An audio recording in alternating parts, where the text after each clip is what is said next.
غمی پر آپ دیکھ لیں، آپ پوری وہاں پر وہ چٹائیاں بچھا دیتے ہیں وہاں پر، یعنی ابھی میت موجود ہوتی ہے اور آپ کے کھانے باقاعدہ ایک ٹیم اسی جگہ پر دیگیں چڑھ رہی ہوتی ہیں، آپ وہاں پر ان کو چیک کر کر دیکھ لیں، اور جنازے پہ باقاعدہ اعلان ہوتا ہے کہ کھانا کھا کر جائیے گا۔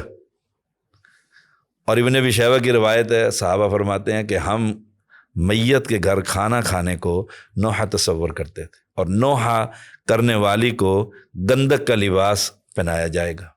میری پچھلے دنوں ساس والدہ فوت ہو گئی، تو جنازے کے لیے میں گیا پڑھانے کے لیے، تو ہمارے ہاں سیدوں میں آدھے سید سنی ہیں اور آدھے شیعہ ہیں، تو وہاں 2 جنازے ہوتے تھے۔ میں نے کہا جنازہ ایک ہی ہوگا اور میں جنازہ پڑھاؤں گا۔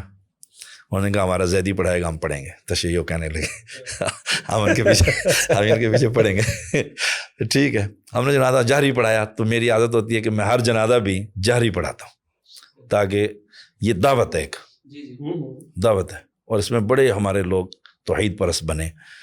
میں نے جنازے کے بعد نا اعلان کر دیا کہ کھانا شرعاً جائز نہیں ہے، یہ کوئی مسلمانوں کا کام نہیں ہے، رسول اللہ صلی اللہ علیہ وسلم کا دین اس کی اجازت نہیں دیتا، تو کھانا بالکل گھر میں نہیں ہوگا۔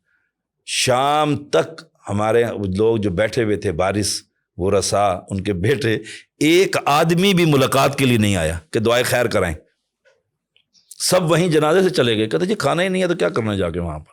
وہ دعا کرنے کے لیے نہیں آتے، یہ بات ثابت ہوئی۔ اور میرے ہم زلف نے کہا کہ شاہ صاحب کوئی بندہ نہیں آیا، سارے آپ نے بھگا دیے ہیں۔ میں نے کہا نہیں، میں نے تو نہیں بھگایا، میں نے تو کہا آئیں لیکن یہ کھانا نہیں ہے۔ اور 3 دن تک وہی جو انتہائی قریبی لوگ تھے 1-2 دفعہ آئے، میں نے کہا یہ رسول اللہ کی سنت۔ ہمارے مدیر تھے شیخ، سعودیہ میں آپ جاتے رہتے ہیں ماشاءاللہ، تو ریاض میں، تو ان کے والد فوت ہو گئے، قبرستان میں دفنا گئے۔ وہ کہنے لگے بھی جس نے مجھے ملنا ہے نا یہیں پر مل لو، تعزیت کر لو بس، اور اگر کوئی رہ گیا ہے تو میرا پیغام ہے، میرے گھر کوئی نہ ہے، میں مسجد میں فنا میں 5 وقت نماز پڑھتا ہوں، مسجد میں آئے مجھے وہیں آ کر ملاقات کر۔ صاحب کہاں دیکھو نا وہ جو حدیث آتی ہے عبداللہ رضی اللہ عنہ کے شہادت پر کہ جابر کے گھر کھانا پہنچاؤ۔ اب سنت کیا ہے؟ کیوں؟ میت نے ان کو مشغول کر دی ہے۔ آج میت کتنی دیر مشغول کرتی ہے؟ نہلانا، کفنانا، دفنانا، 1 وقت ہو گیا، زیادہ کریں گے 2 وقت، اس وقت ان کے ورثاء کو کھانا پہنچانا ہے۔ وہاں پورا گاؤں آ کر بیٹھتا ہے اور کھانا کھاتے ہیں۔